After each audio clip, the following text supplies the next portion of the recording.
इतिहास के चट्टानों में छिपे रहस्य एक बार फिर सामने आए हैं। तेलंगाना के मांचिरेगुला में प्राचीन शैल नक्काशियां मिली हैं और ये भारत की प्रागैतिहासिक संस्कृति और पारंपरिक खेलों पर प्रकाश डालती हैं।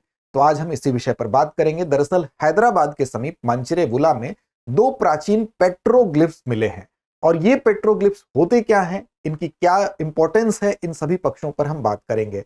साथ ही साथ अब आइए एक एक करके खबर के आलोक में बात करते हैं। देखिए, सबसे पहले वो जगह इंपॉर्टेंट है जहां पर ये पाए गए हैं। तो मांचिरेगुला में ये पाए गए हैं प्राचीन पेट्रोग्लिफ्स हैं ये, और ये वीरप्पा मंदिर के पीछे एक पहाड़ी के रॉक शेल्टर में मिले हैं। अब यहां पर देखिए, आप जब पेट्रोग्लिफ्स की बात हो रही है तो सबसे पहले ये जानना जरूरी है कि पेट्रोग्लिफ्स होता क्या है।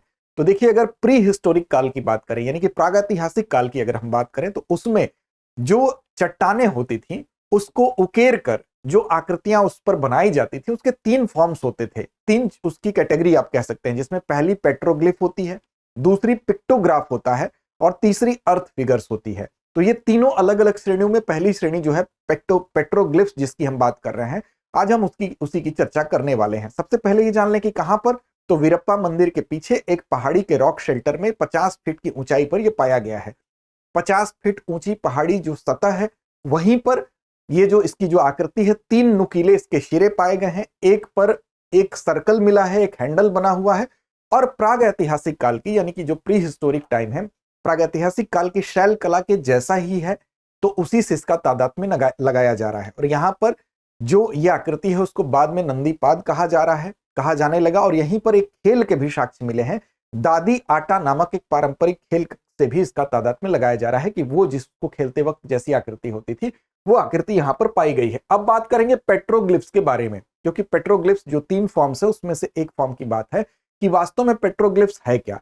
तो देखिए, ये बेसिकली जो चट्टानों के ऊपर प्रतीकात्मक चित्र बनाए जाते थे, चट्टान की सतह पर ही कठोर उपकरणों का इसमें प्रयोग किया जाता था, और उस पर से जो भी चट्टान होती थी, जो रॉक होती थी, उस रॉक पर जो सामग्री ऊपरी होती थी उसको हटा दिया जाता था और उसी पर चित्र को उकेरा जाता था। बेसिकली अगर हम बात करें पेट्रोग्लिफ्स की, तो ये जो है पत्थर पर नक्काशी करने के लिए ही ये शब्द उपयोग में होता था, और ग्रीक शब्द से बना हुआ है, जिसमें कि पेट्रोस का मतलब होता है पत्थर और ग्लाइफिन का मतलब होता है नक्काशी। तो पत्थर पर की जाने वाली नक्काशी को ही पेट्रोग्लिफ्स कहते थे। ग्रीक शब्दों से इसकी उत्पत्ति हुई है। अब यहां पर जो अगर हम बात करें तो पेट्रोग्राफ से ये कैसे अलग है, तो पेट्रोग्राफ से इस तरह से अलग है कि पेट्रोग्राफ जो होता है उसमें क्या करते हैं कि पेंटिंग होती है। पेट्रोग्राफ्स में रंगों का प्रयोग किया जाता है, लेकिन पेट्रोग्लिफ्स में केवल चट्टान की सतह को खोदकर खुरचकर बनाया जाता है, इसमें कलर्स का इस्तेमाल नहीं किया जाता है। तो इस तरह से पेट्रोग्राफ से ये अलग है, यानी कि चट्टान पे जो चित्रकारी होती है पेट्रोग्राफ्स में रंगों के प्रयोग के माध्यम से, उससे ये अलग है। यहां पर क्या टेक्निक इस्तेमाल किया जाता है, तो यहां पर या तो पैकिंग की जाएगी, यानी कि ठोक कर, कठोर जो उपकरण होते हैं उनसे ठोक कर यहां पर नक्काशी की जाएगी, या इंसाइजिंग यानी कि काट कर की जाएगी, या तो रगड़ कर एब्रेडिंग किया जाएगा, या खरोच कर स्क्रैचिंग की जाती है। तो किसी भी पत्थर को ठोक कर, काट कर, रगड़ कर और खरोच कर जो नक्काशी होती है उसको यहां पर प्रयोग किया जा रहा है पेट्रोग्लिफ, उसके लिए शब्द का इस्तेमाल किया जाता है।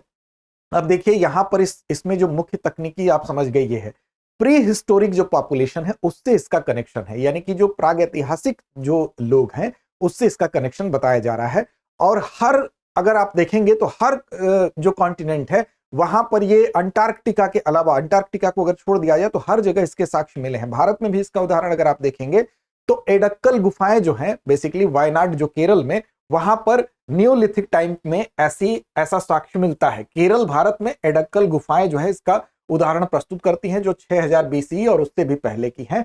यहां पर दो प्रमुख रूप हैं, एक खरोच वाले चित्र मिलते हैं और दूसरी गहरी नक्काशी वाले चित्र पाए जाते हैं। अंटार्कटिका को छोड़कर पेट्रोग्लिफ की अगर बात करें तो दुनिया के सभी महाद्वीपों में पाए जाते हैं, यानी वैश्विक रूप से इनकी उपलब्धता देखी जाती है। तो आप समझ गए होंगे कि पेट्रोग्लिफ बेसिकली पेट्रोग्राफ से कैसे अलग है। पेट्रोग्राफ से कैसे अलग है, तो पेट्रोग्लिफ्स में केवल चट्टान पर ठोक कर, काट कर, रगड़ कर, खरोच कर जो नक्काशी की जाती है उसके माध्यम से जो चित्र उभर कर आते हैं वो होते हैं पेट्रोग्लिफ। जबकि पिक्टोग्राफ की अगर बात करेंगे तो यहां पर रंगों का प्रयोग किया जाता है, तो उससे ये अलग होते हैं। अब यहां पर देखिए इसका इंपॉर्टेंस क्या है, इसका महत्व क्या है। महत्व की बात करेंगे, बेसिकली जो पेट्रोग्लिफ्स होते हैं ये सबसे प्राचीन कला के रूपों में से एक इनको माना जाता है। ऐसा माना जाता है कि जो आप फाउंडेशन ऑफ आर्ट इनको कह सकते हैं, यानी कि कला की जो नींव पड़ी है वो इन्हीं के माध्यम से हुई है। इसके अलावा इनका उपयोग क्या होता था? तो प्राचीन लोग जो थे, अगर प्रागैतिहासिक समय की बात कर ले तो वहां पर कम्युनिकेशन राइटिंग के रूप में भी इनका इस्तेमाल किया गया है। यानी कि कला की नींव तो यह है, संचार और लेखन में भी इनका इस्तेमाल होता था। कैसे होता था? कुछ बॉर्डर्स को इंडिकेट करने में भी इनका इस्तेमाल हुआ है। जैसे पेंसिल्वेनिया की अगर हम बात करें तो पेंसिल्वेनिया में बिग इंडियन रॉक है और साथ साथ इंडियन गॉड रॉक है। इन दो रॉक को इनका इस्तेमाल किया गया है वहां के ट्राइब्स की बॉर्डर्स को इंडिकेट करने के लिए। तो आप ये भी देख सकते हैं कि कुछ बॉर्डर्स को इंडिकेट करने में भी इनका इस्तेमाल किया जा रहा है। कुछ खगोलीय चिन्ह या मैप के लिए भी इनका इस्तेमाल किया गया है। तो कुछ हम कह सकते हैं कि यहां पर संचार के लिए भी, लेखन के लिए भी उपयोग हुआ है, साथ साथ जनजातीय सीमाओं के संकेतक के रूप में इस्तेमाल हुए हैं, खगोलीय चिन्ह और मानचित्र के रूप में इस्तेमाल हुआ है। यहां तक कि कुछ जगह पर ये अवशेष भी मिले हैं कि म्यूजिकल इंस्ट्रूमेंट के रूप में भी इनका इस्तेमाल किया गया है, जिन्हें कि रॉक गोंग कहा गया है, यानी कि वाद्य यंत्र के रूप में भी इनका इस्तेमाल किया गया है। इसके अलावा अगर आप देखें तो प्री हिस्टोरिक टाइम में अगर आप देखें तो वहां पर उस टाइम का जो जीवन है, उस जीवन को अभिव्यक्ति करने के लिए जानने का एक माध्यम होता है। उन लोगों के विश्वास किस तरह के थे, क्योंकि राइटिंग में वही चीज आती है जो उस तात्कालिक समय के लोग जिस चीज को जीते हैं, जिस चीज को का प्रचलन उस समाज में होता है, क्योंकि उसी चीज की अभिव्यक्ति उस समय की राइटिंग में मिलेगी, उस समय के लेखन में मिलेगी। तो जीवन को समझने के लिए, उनके तात्कालिक विश्वास को समझने के लिए, उस समय के कल्चर यानी संस्कृति को समझने के लिए जानकारी के स्रोत के रूप में भी ये काम करते हैं, यानी कि ऐतिहासिक इंपॉर्टेंस भी इनका है। तो ये इनके विभिन्न इंपॉर्टेंस थे वर्तमान में जहां पर पाया गया उसके अलावा। तो इसको आप ध्यान रखेंगे। आगे बढ़ते हैं एक महत्वपूर्ण सूचना के साथ। जीएस स्टूडियो फाउंडेशन कोर्स के बारे में ये महत्वपूर्ण सूचना है। ये हमारा लाइव ऑनलाइन कोर्स उन अभ्यर्थियों के लिए बहुत महत्वपूर्ण होने वाला है जिनके पास समय का अभाव है, कम समय में बेहतर तैयारी करना चाहते हैं, क्योंकि 14 महीने में प्रीलिम्स और मेंस दोनों के जीएस के सिलेबस को ये कोर्स कवर करता है। साथ साथ हिंदी, इंग्लिश तीनों माध्यम में उपलब्ध है। इसके अलावा इसमें आपको क्लास टेस्ट 18 देने को मिलते हैं और भी बहुत सारी खूबियां हैं इसमें। हिंदी, इंग्लिश और इंग्लिश तीनों माध्यम में है।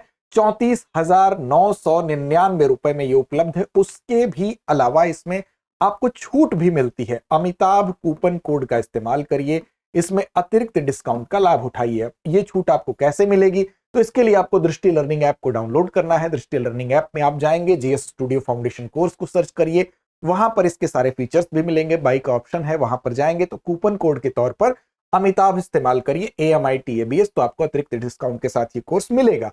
इन फ्यूचर अगर आप ऑफलाइन बैच में आते हैं तो इस कोर्स में दी गई आपकी फीस वहां पर एडजस्ट की जाती है, तो आपको दोहरा लाभ होने वाला है। चलिए अब चलते हैं आज के अभ्यास प्रश्न की तरफ। पेट्रोग्लिफ की बात हो रही है। शब्द किस भाषा से लिया गया है? लैटिन, संस्कृत, ग्रीक या फारसी? तो इसका जवाब आप कमेंट बॉक्स में सही देंगे, ऐसा हमें विश्वास है। चैनल को सब्सक्राइब नहीं किया तो कर लीजिए, साथ साथ टेलीग्राम पर भी हमें फॉलो कर लीजिए, दृष्टि IAS यूट्यूब नाम से, वहां हम उपलब्ध हैं। तो लड़ते रहिए, अपने लक्ष्य की ओर बढ़ते रहिए। अब एग्जाम की तैयारी को और बेहतर करने के लिए हमारे चैनल को लाइक, शेयर और सब्सक्राइब करना ना भूलें।